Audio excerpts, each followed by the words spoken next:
Hi everyone and welcome to SciDance Podcast Season 3. I'm your host, Jasmine Cook. This is a dance science podcast presenting discussions with global industry leaders, aiming to make research and information more accessible and enhance dancer wellbeing, health and training at all levels of the sector. New episodes every Monday, 6 a.m. London time. Hi everyone and welcome back to SciDance. I'm really excited to be here this morning with Ashley. Ashley began dancing at an early age and trained in the RID syllabus before going to the University of Calgary for her BA Honours degree in dance with a major in ballet. She danced and performed with a variety of Canadian dance schools before coming to London to study her Masters in Dance Science at Trinity Laban. Since completing her MSc in 2008, Ashley joined the dance department at the University of Roehampton, where she became a senior lecturer and studied for her doctorate. In 2016, she successfully completed her PhD entitled Living with Parkinson's, Does Dance Help Improve the Quality of Movement, Functions and Everyday Activities, which we're going to look at more today. And this research was done in conjunction with the English National Ballet and their Dance for Parkinson's programme. Ashley has also presented research at 4 annual conferences held by the International Association for Dance Medicine and Science and is an IADAMS Dance for Health champion, advocating for future work and research in the field.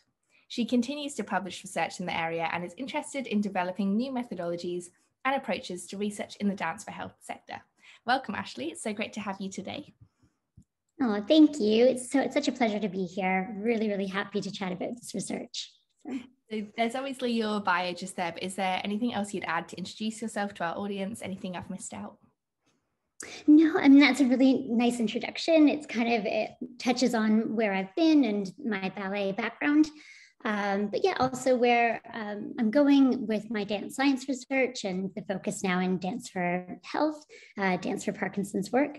And that's where I want to kind of keep going in my future. So I'll talk a little bit about that today.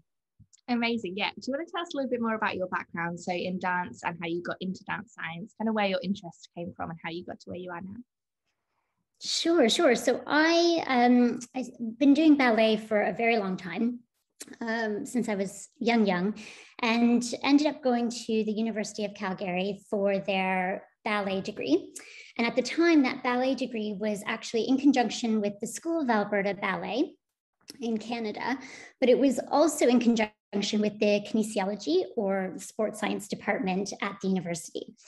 And I think that was really where my interest in dance science and sports science really was nurtured and started. I met a few colleagues there who really helped me to guide my way in terms of dance science and where I could go to train further.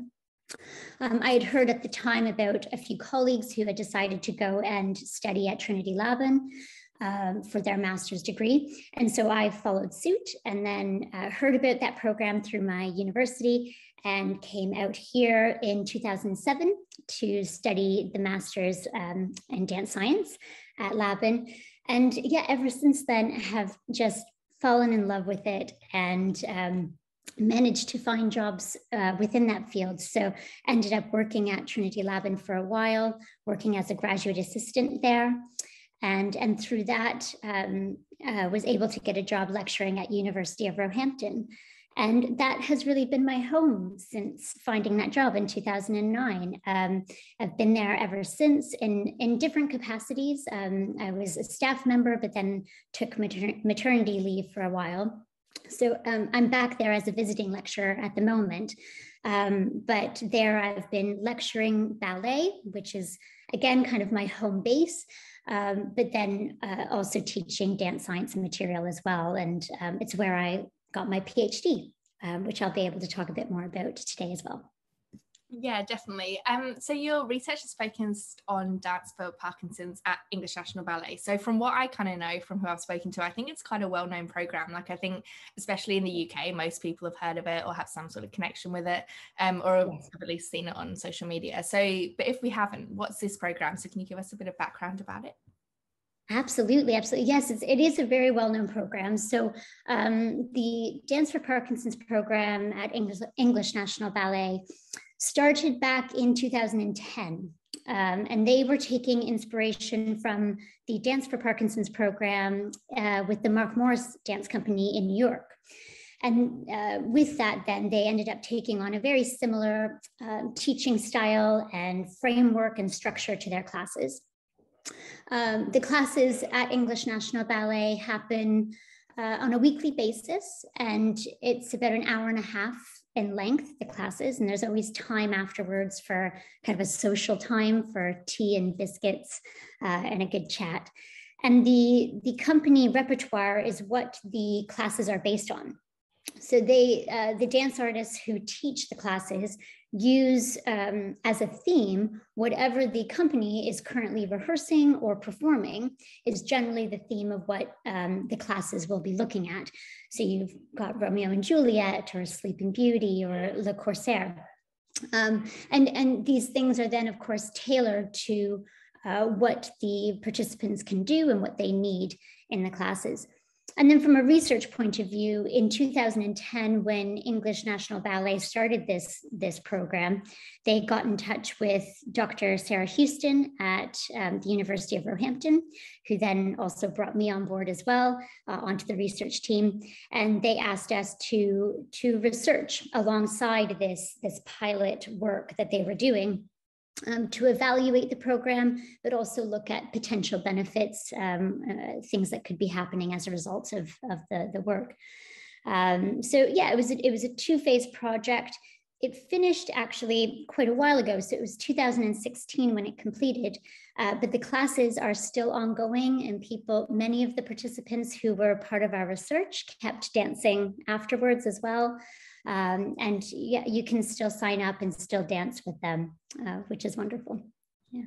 Yeah, and then that became your PhD, right? So you went, I think as well, I just want to say that I think the link between the company rep that they're doing and the classes is so special. I think I said that last time we spoke, but I just think it's the most special link. It's wonderful. Yeah, it's an amazing thing, and I'll talk about this maybe a little bit later on, but the way that they were able to incorporate the company as well. You know, the costume designers would often come and have a chat with the participants as well and talk to them about the costumes.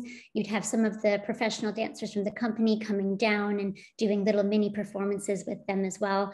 So it was just a very, such a rich environment and experience.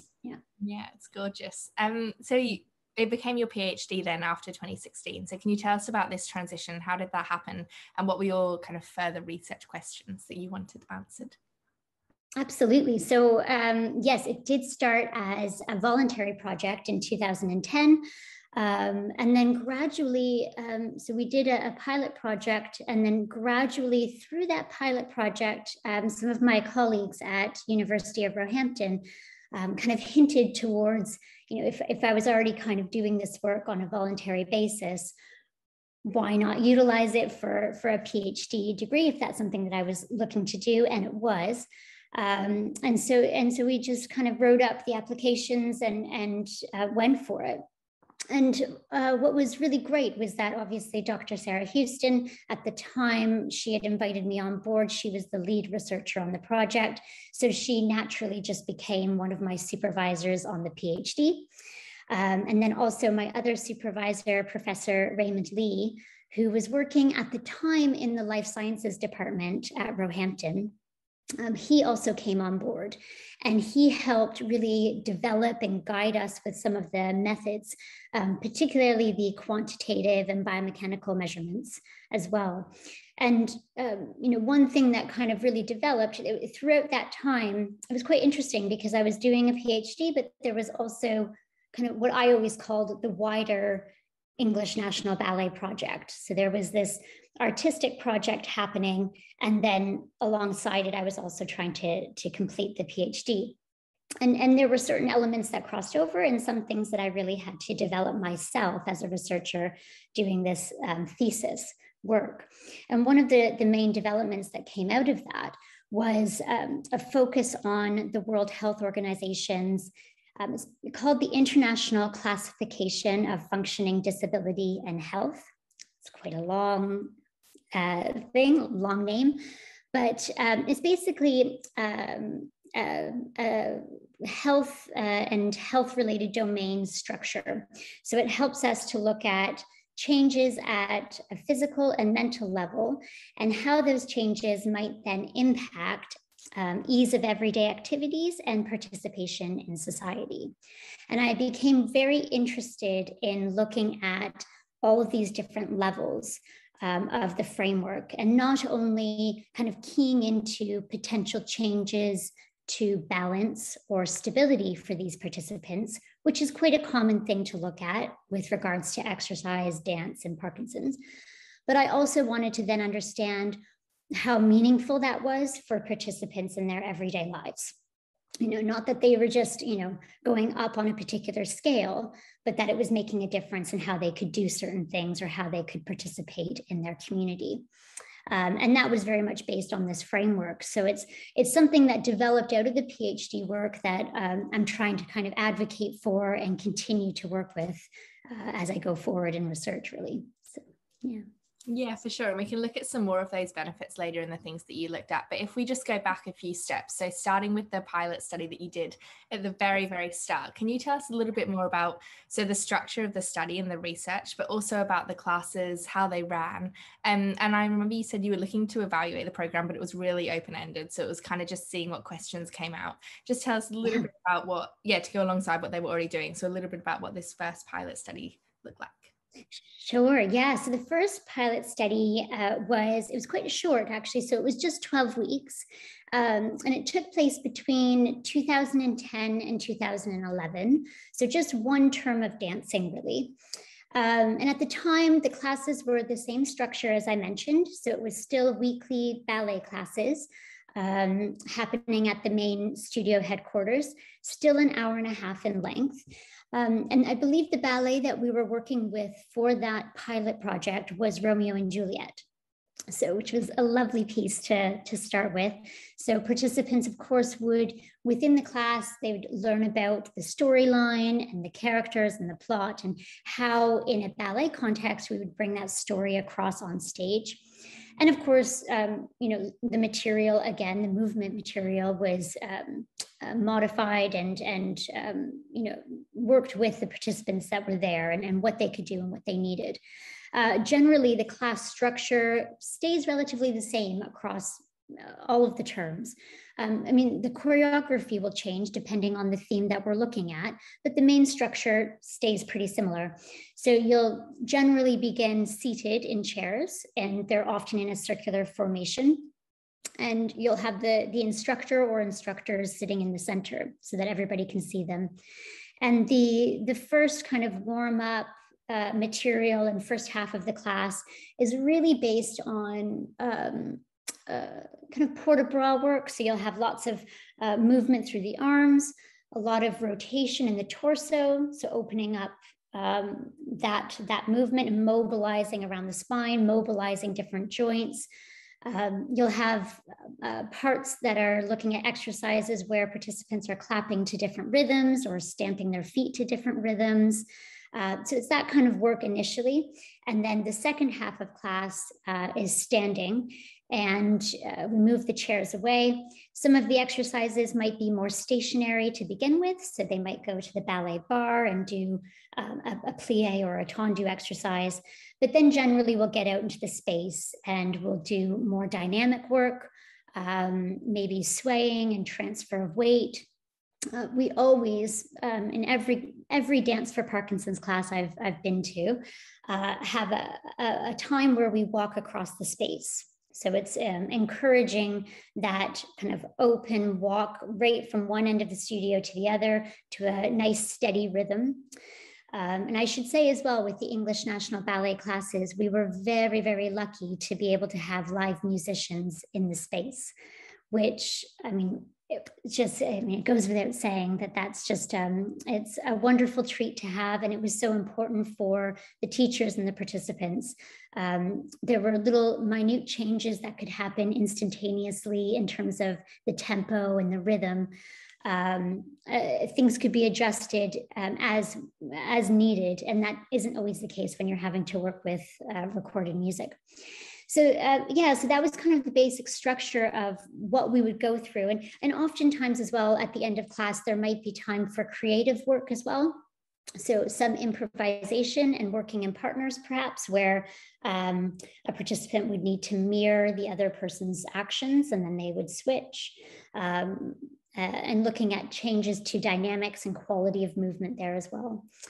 And in terms of the research for that pilot work, yes, I mean, initially the English National Ballet remit, I guess you could say, was a bit more open-ended. They were looking for us to just look at potential benefit. Of course, us as researchers needed to then narrow down on what then we wanted to focus on.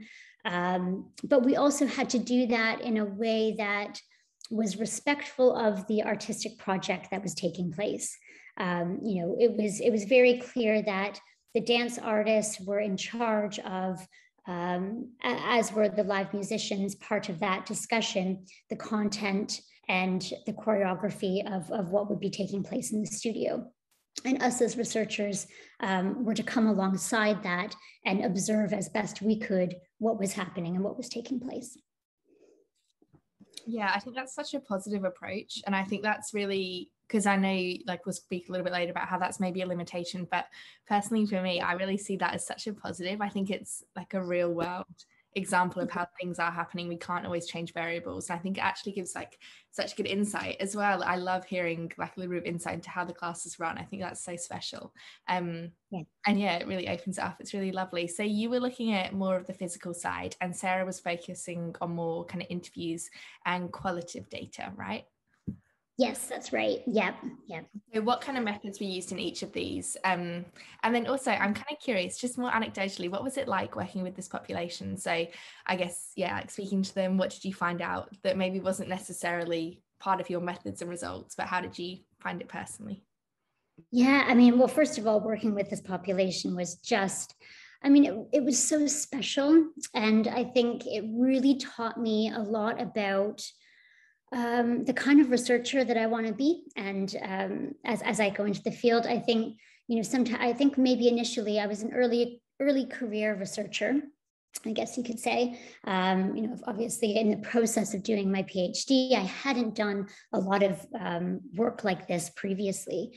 And so I had gone in with my kind of science hat, thinking about how I could measure change.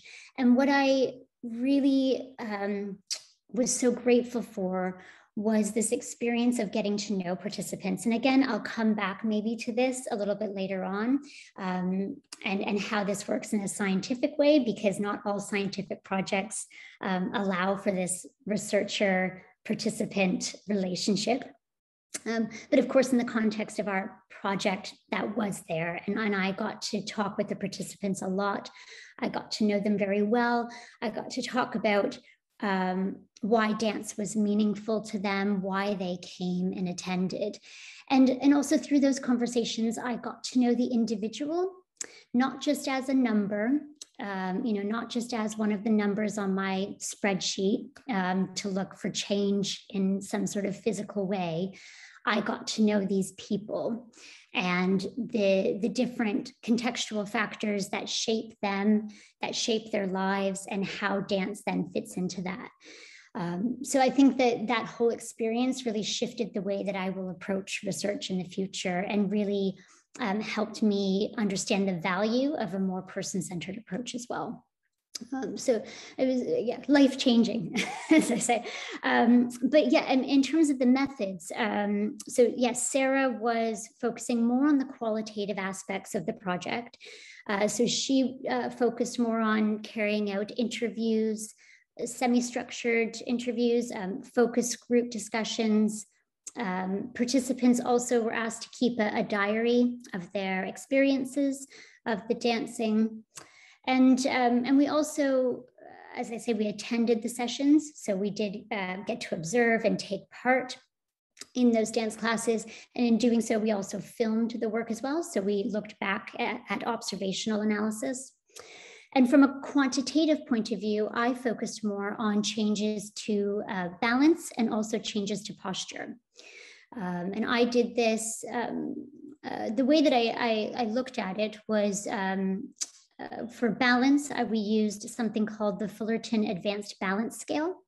So it's a clinical rating scale with participants asked to do various tasks, looking at how stable they can be in those tasks. And then I also looked at changes to posture. So I looked at this using 2D motion analysis and just capturing images of them standing front facing and side facing. And I looked at changes in terms of how they were standing and the angles between various points on their plumb line. And also I think, you know, throughout this, it was constantly going back to the film and constantly going back to our notes from class and noting changes that we were also seeing in terms of their movement ability in class itself.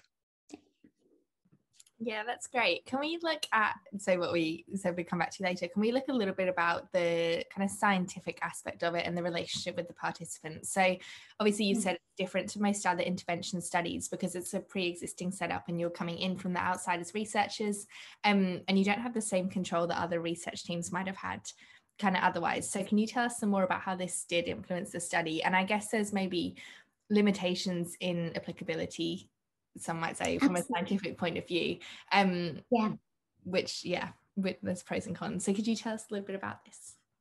Yeah, I mean, this is something that I've found so interesting throughout my process with this project. And so it was the same, I mean, with both, this is particularly the first phase of the project that I'm talking about at the moment, but it was the same in the second phase as well. This idea that we as researchers were coming in to observe an already existing Dance for Parkinson's class.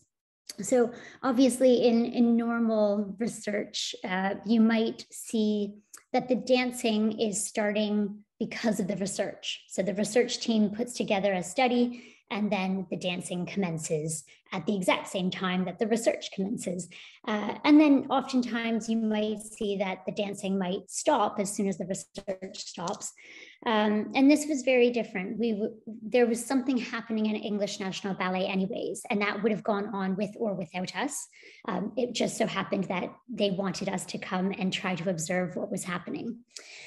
So in terms of things like class content, class frequency, so how many times a week these participants were dancing, we, the research team, did not have control over those variables. And we also, we didn't have control, certainly from the second phase of the project, which I'll talk about in a bit. We ended up bringing in a control group for that project, for that phase of the project. And initially in the pilot project, we did not. So the pilot project was an uncontrolled, very small study, very small sample size. And we just looked at changes that we thought were taking place or that we could see taking place within the dancing participants themselves. But of course, when you're brought in alongside a project that's already existing, you can't randomize groups. There's already a set group there dancing, so you're having to bring in a control group if you want that to take place. And also, you know, we felt quite strongly as researchers that we wanted to take part as embedded researchers. We wanted to be a part of this. And I think that maybe comes from our understanding of the dance space. Both of us are dancers first, really. You know, that we understood in order to actually truly embrace and understand what's taking place, we needed to be there too.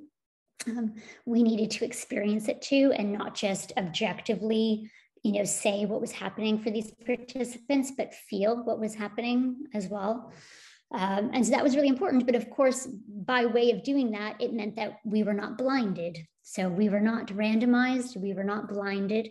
We understood who were the participants that were dancing and who weren't dancing in that second phase of the project. And so these elements, you know, of course, it makes the research design very different from other research that's often done.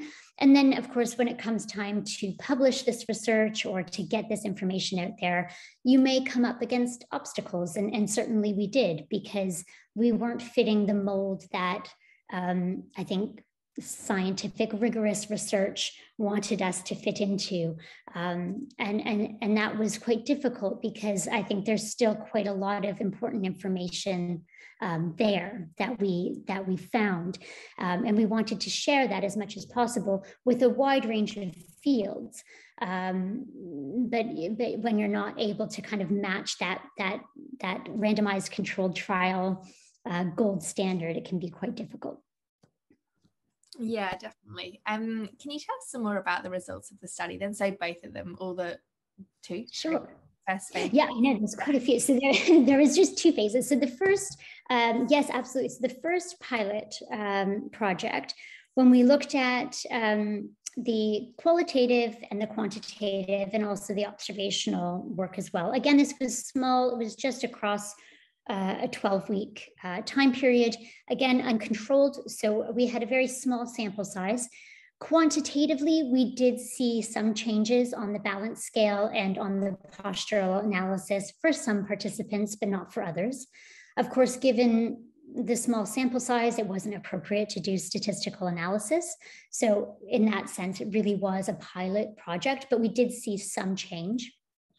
We observationally, it was very interesting. And I can come back to this a little bit later as well, but there's a lot that we see in the dance class and that the dance artists see. And frankly, there's a lot that participants see of each other as well. And we noted that in the interviews, that oftentimes participants comment on the miraculous changes that they see in their own peers who are in the class. There's a lot happening observationally. And I find it interesting that quantitatively in the biomechanical measurements, we may not see that matching as much. But certainly from an observational point of view, people were noting a change in fluency of movement and mobility. People were more mobile and more efficient with their movement. People were noting actually changes that they were seeing in the loosening of the torso. So we saw lots of more range of motion, I would say, in the torso and around the spine. There were lots of participants that were able to move more freely around their body.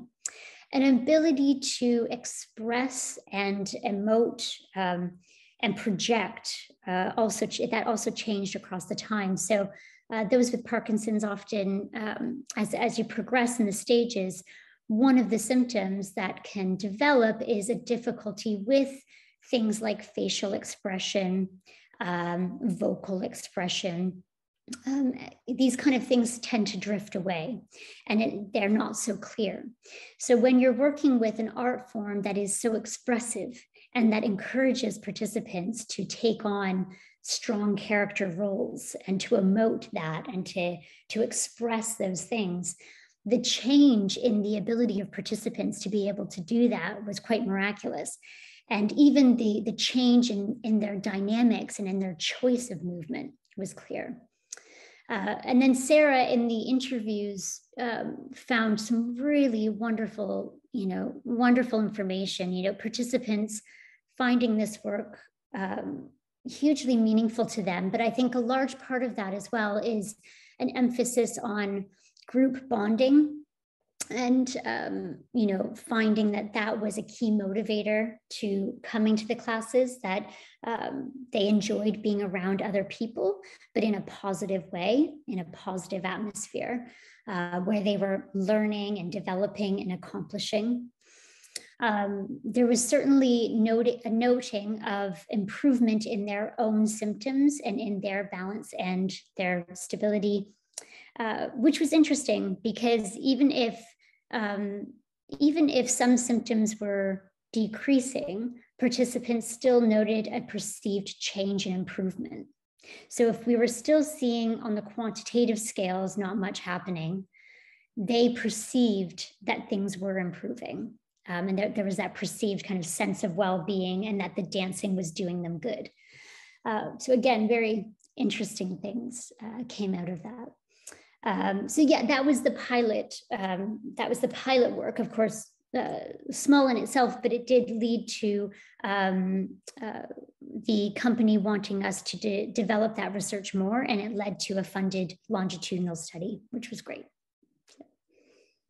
Yeah, definitely. Can you tell us, I'm kind of curious, I don't know if you can, because obviously like data has to be anonymous and things like that, but was there anything from the qualitative side that was particularly kind of enlightening? I don't know if you've got any specific examples that you could share with us. I just think it's really interesting to hear what they were saying. Yeah, I mean, I do have some quotes. Now, this is from the second phase. So is it okay if I talk about the second phase of the project? And then I'll talk about those quotes as well. Because it was more from the second phase that I've got some quotes written down, actually. And that second phase was that longitudinal study that then developed after that. So it took place between 2012 and 2016. So the second phase of the project, again, we were, focusing on a mixed methods approach. So Sarah continued to look at, and actually I did as well as part of my PhD, look at some qualitative work as well, and carried out semi-structured interviews, focus group discussions. Participants again kept diaries of their experiences with Parkinson's, dancing with Parkinson's. We attended the sessions as well, again, and filmed those sessions as well, and looked at observational analysis. And then for me, the quantitative aspects, I wanted to go a bit deeper with these and understand a bit more about dynamic stability, so changes to dynamic stability. I was interested also in, because of the work that we did in the pilot project, which found this kind of loosening of the torso and more rotation around the spine. I was quite interested in that because people with Parkinson's tend to have issues with rigidity in their muscles, and everything can become quite tight. And so I was very interested in this change that was happening potentially as a result of this kind of port de bras work and a lot of the rotation that they were doing in those seated exercises as well as the standing exercises. So I wanted to look at that as well. So I did some biomechanical work looking at changes in dynamic stability, but also in trunk coordination and trunk range of motion during walking. And we also looked a little bit deeper at changes to the severity of Parkinson's symptoms across the duration of the project. And we looked at changes to quality of life and also to balance confidence as well. We did a scale that utilized a scale called the activity-specific balance confidence scale. And this one helped us to understand changes to how confident people were that they could remain stable in various different situations. We thought it would be quite interesting to see if they were gaining confidence in their stability and in their ability to stay upright. And so we looked at all of those things as well. And across this time, what we found was very interesting. So with the results on that, quantitatively, we did not see much change across time. So quantitatively it was approximately just over 2 years that we did the quantitative measurements. And I should say that those measurements were taken at the beginning of the project and then every 3 months until the end of the project. So every term of dancing, we basically got information. But the qualitative work, the discussions with participants and interviews, that just happened throughout the entire project. So there weren't specific times. It was kind of constantly happening where we would schedule in these discussions. So quantitatively, we did not see much change on a statistical level. When we grouped the participants together, of course, we had a control group, as I mentioned. The control group were people with Parkinson's who were not dancing at all, and we recruited them specifically just for testing sessions, basically. And we didn't see any change across time. We didn't see any difference between the control and the dancing group across the two-year span.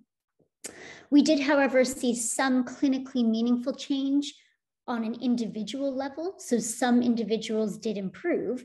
It's just that when they were pulled together on a statistical analysis, that change was lost and flatlined. And it didn't come out. But if you were to look at an individual case study situation, you would see some great improvement for some people. So there you go. An interesting point.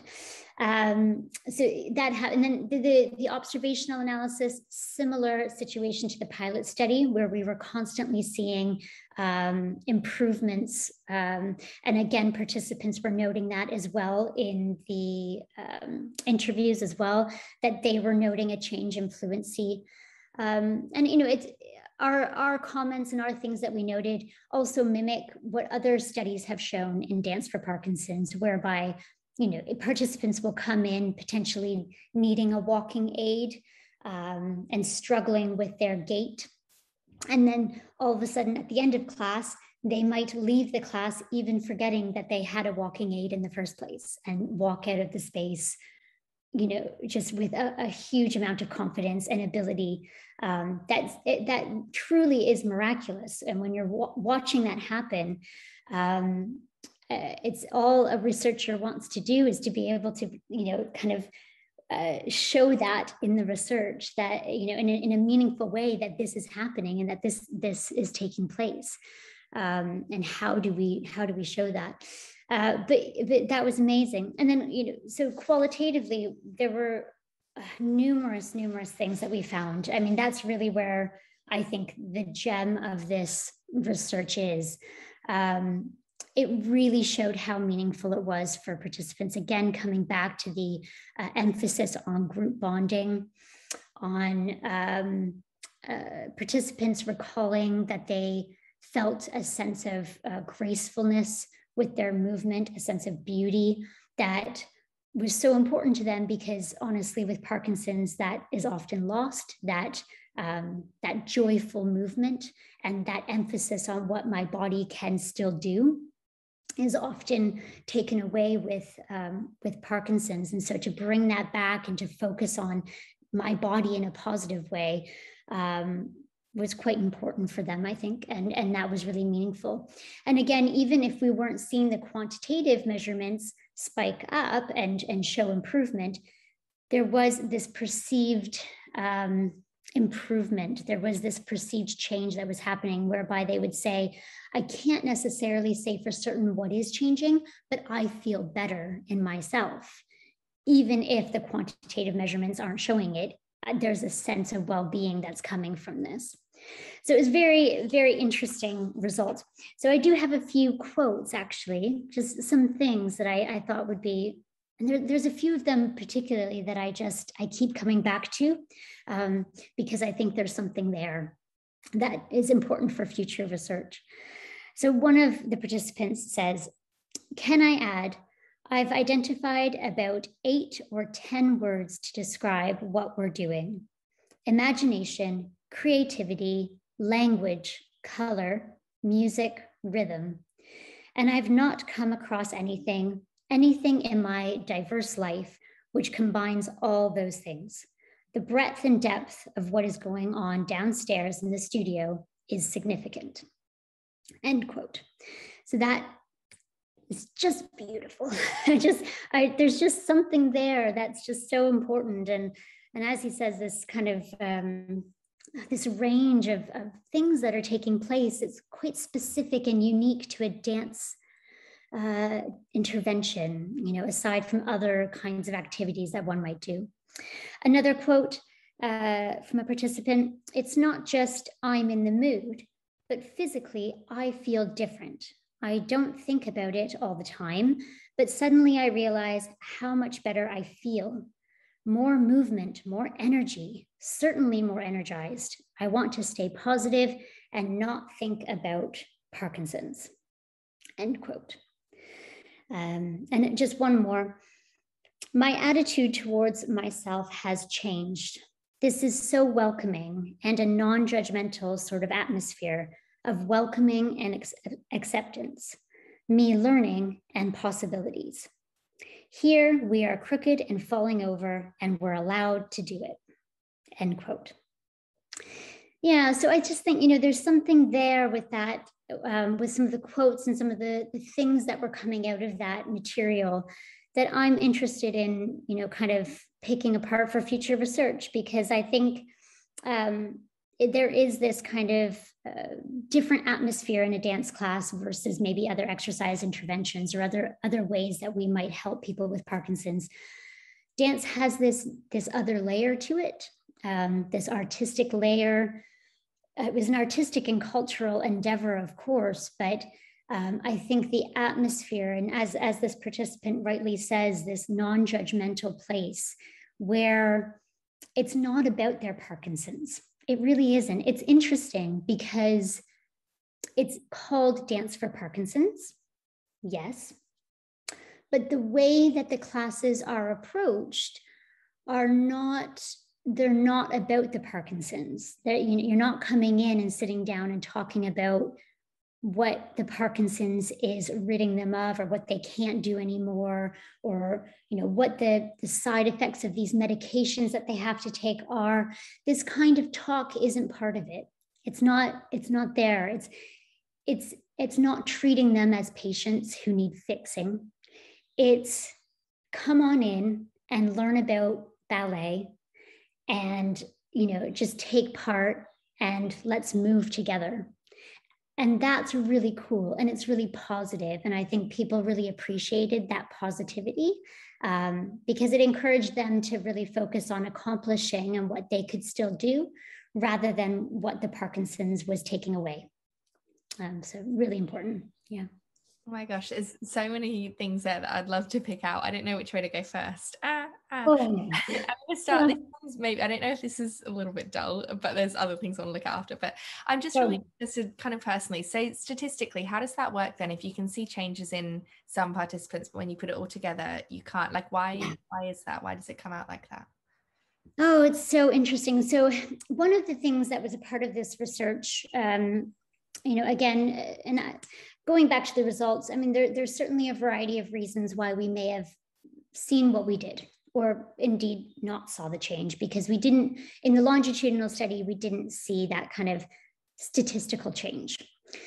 There's multitude of reasons for that. From a scientific point of view, I can say certainly that we would know that if we're trying to implement change, physical change, developing strength, coordination, balance, what have you, whatever that component of fitness, one needs a certain amount of overload on the system in order to see change. So an overload can come in a variety of different ways. You might need to increase the intensity, increase the frequency of how often you're doing it. And I think many of us know that if we don't do that and we just end up doing the same level of intensity and the same frequency over a long period of time of any exercise, we might plateau on certain fitness components. And so I think that's one of the main reasons why we didn't see change, was that participants were a part of a very meaningful experience. But from a physical point of view, when it comes to things like changes to gait patterns and stability, they were dancing, many of them, just once a week. Yeah, so that these classes specifically were just once a week over the long period of time. And in terms of intensity, that did not necessarily change. The classes didn't grow in intensity. They may have changed in terms of content and choreography, but that choreography didn't necessarily grow more intense. So, participants weren't necessarily being challenged on a physical level across the long period. And so the lack of quantitative change actually kind of makes sense. But also one thing that happened was, as part of the research, it was very inclusive. So we had people taking part who were perhaps stage 1 of their condition and very early Parkinson's. And we had others who were stage 4 and 5, who were quite severely disabled with the Parkinson's symptoms. So then you have quite a high variability in the data set, because some are quite able and moving quite well, and others not so much. And so when you put such high variability in that data into the statistical analysis, you end up having this really kind of stretched out situation when you're looking at the numbers. And I think from an individual point of view, when you put just one individual into that huge pot of high variability data, the statistical analysis just didn't pick it up because there was just too much spread. And also, I mean, from a scientific point of view as well, it was fairly small sample size. I mean, we were still dealing with somewhere on any given measurement, somewhere between 15 and 25 participants. So clearly statistical analysis, when you have hundreds of participants, works quite well maybe to pick up things. When you have quite a small sample size and that sample size has a high variability, it becomes very challenging to see the individual change. And so one of the things that I did in my PhD was say, okay, I don't think statistical analysis is really working. I reported it and I included it in the thesis and I included it in the reports because I think oftentimes that's what people want to see. They want to see numbers. They want to see the stats. But I, in my PhD, also really valued the case study approach and just saying, okay, scrap the statistics. Let's start talking about each individual and what happened. And perhaps, and also very interesting, and part of the framework that I was talking about earlier, the World Health Organization's framework.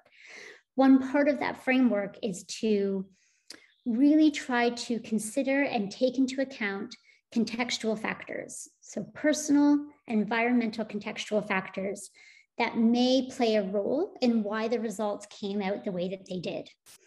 So for instance, for one particular participant, there could be a range of things. We had people taking part in the dancing who lost a loved one across that term. We had people who had a multitude of other health conditions that they were dealing with alongside the Parkinson's. Loads of different things like that. We had people who were taking part who had other family issues or had to be away for a certain period of time. There's just so many different factors. And what's interesting to me is how and if those contextual factors are truly considered in other research projects. Because what I've realized during this project was I need to account for these because they are making a difference to the results, I think. And the only way that I can account for it is to look at case studies. But when we pull everybody into statistical analysis, all of that contextual stuff just kind of goes out the window and we don't consider it. But how could we not consider it if it might be impacting the results? I don't know, some big questions there, some big questions. Huge questions, yeah, but that makes so much more sense. So thank you so much for explaining it. I love doing this because I learn as well. So yeah, thank you for explaining it. Another thing I want to look at from that is about kind of the mixed methods. So I was thinking as you were talking then, by looking at kind of qualitative and quantitative aspects of it, that kind of mirrors the holistic nature of dance. I don't know, is that a stretch? It makes sense in my head that you're looking at aspects there and then or the expressive and movement and physical kind of aspects of dance as well. So could you tell us a bit more about how a mixed methods kind of study was really, really useful? And then I don't know if that links in as well to the nature of the classes being company classes with rep and artistic kind of aspects too. Oh, I think it does, absolutely. I mean, so we were, one of the aims of this research was to look at change, but not just change on a physical level, which frankly, at the time of the research was really where most of the research was focusing, was just on the physical change. How can dance help physical things like balance? For instance, balance being one of the ones that's focused on a lot. And then not only that, much of the research was focusing on only the quantitative, only the physical, and not necessarily how those physical changes were impacting the individual in their everyday lives, just that it changed on a balance scale.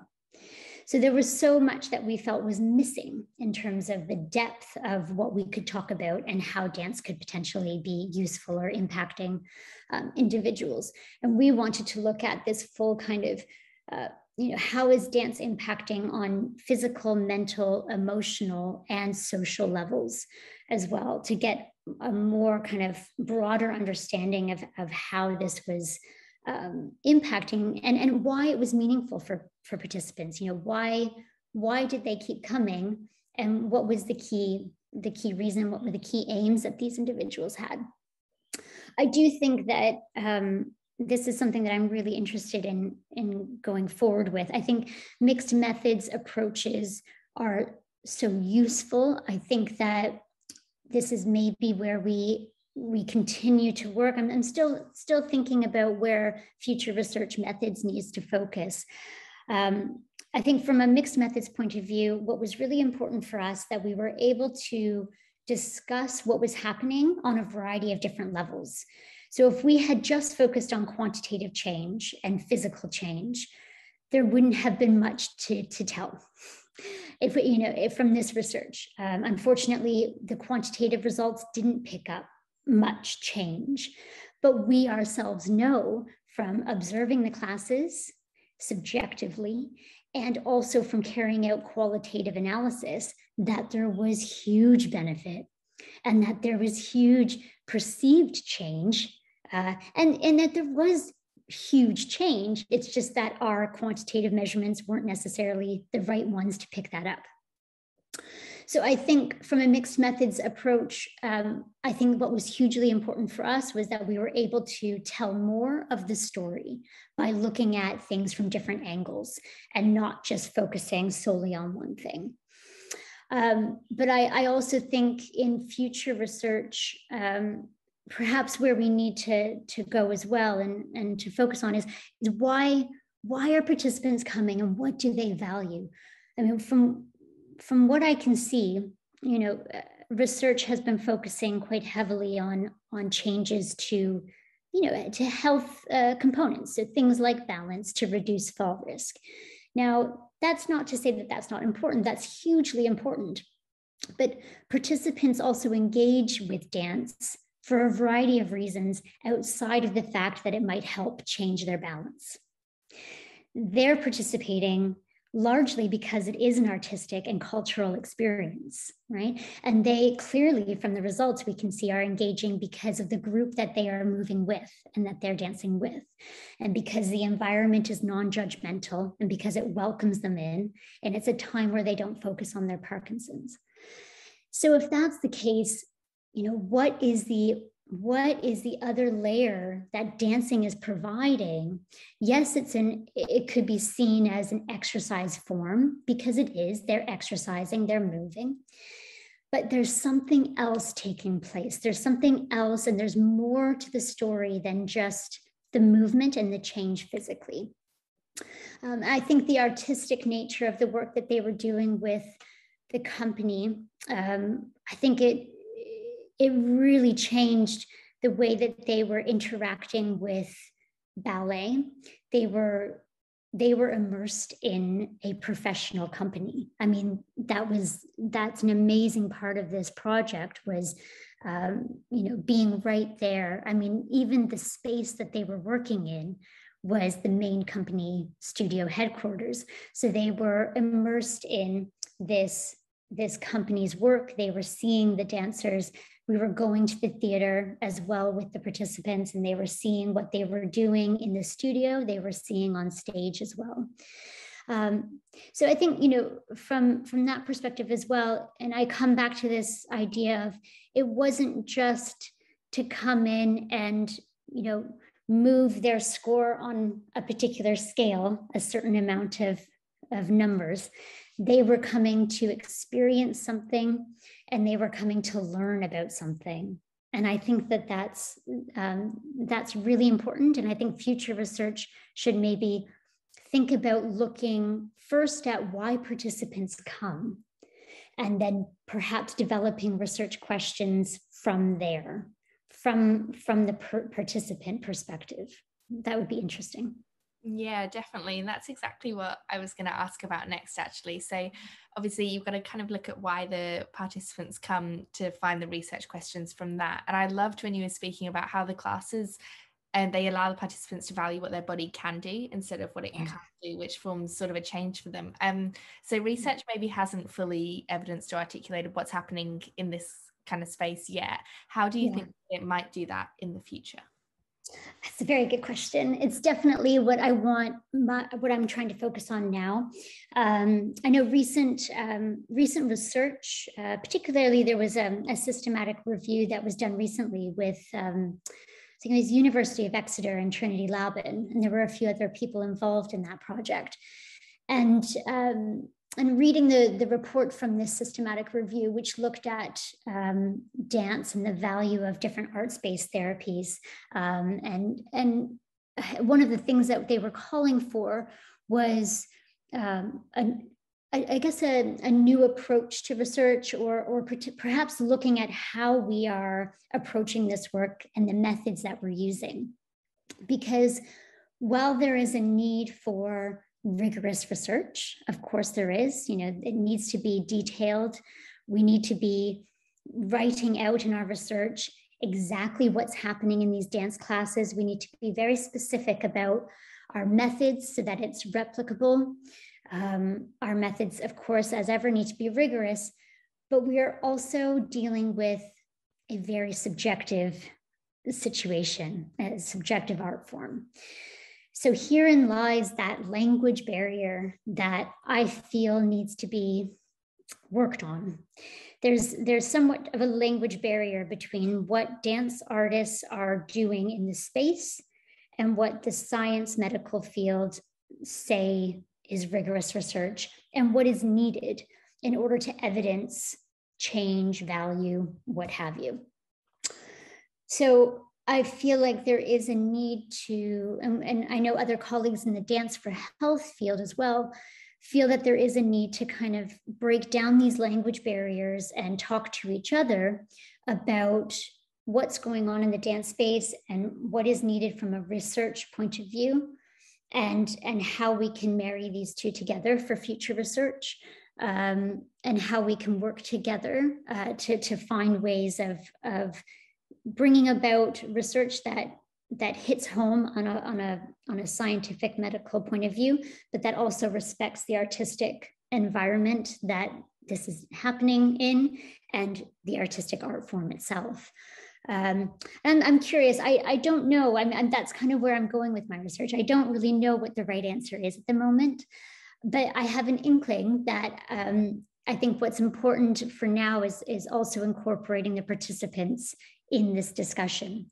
And I think one of the reasons perhaps why our research, not maybe one of the reasons why we didn't see change, because I think, as I mentioned before, I think a lot of it comes down to the overload and the fact that they were only dancing once a week over a long period of time. And perhaps there was a plateau for those physical measurements.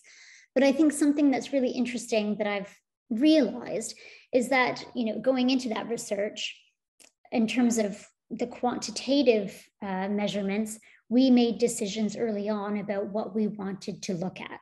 And we made those decisions, I think, primarily because of what previous research was looking at.